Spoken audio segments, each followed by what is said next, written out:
National Herald case మరోమారు జాతీయ స్థాయిలో రాజకీయంగా ఓ కుదుపు కుదిపింది. ఎన్ఫోర్స్మెంట్ డైరెక్టరేట్ ఈడీ అధికారులు నిన్న ఈ కేసులో రౌస్ రెవెన్యూ ప్రత్యేక కోర్టులో ఛార్జ్షీట్ దాఖలు చేశారు.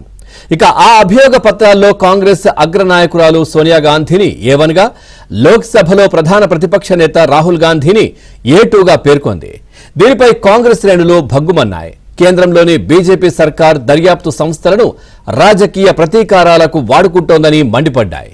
నేడు దేశవ్యాప్త ఆందోళనకు పిలుపునిచ్చాయి.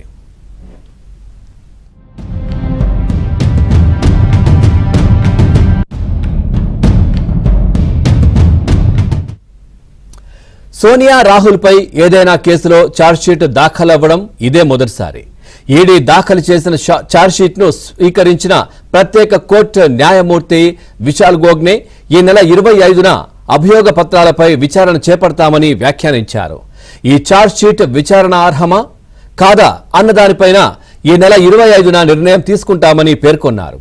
ఇదే కేసుకు సంబంధించి ఈడీ శుక్రవారం అసోసియేట్ జర్నల్ లిమిటెడ్కు చెందినటువంటి 700 కోట్లకు పైగా ఆస్తులను అటాచ్ చేయనున్నట్లు నోటీసులు జారీ చేసిన 4 రోజుల్లోనే ఛార్జ్షీట్ దాఖలు కావడం గమనార్హం.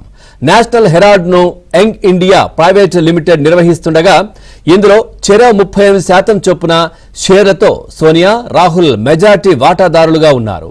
నేషనల్ హెరాల్డ్కు ఢిల్లీలోని బహదూర్ షా జాఫర్ మార్గ్లోని ఐకానిక్ హెరాల్డ్ హౌస్తో పాటు ముంబై, లక్నోలో ఆస్తులున్నాయి.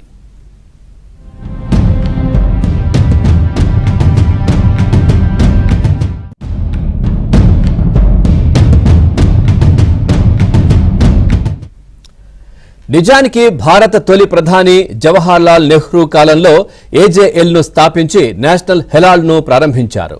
Young India private limited company Sonia, Rahul గాంధీలకు చెందినది. అయితే నేషనల్ హెరాల్డ్కు సంబంధించిన ఆస్తులను సోనియా, రాహుల్ గాంధీ 50 లక్షలకు యంగ్ ఇండియా కంపెనీకి బదిలీ చేశారు.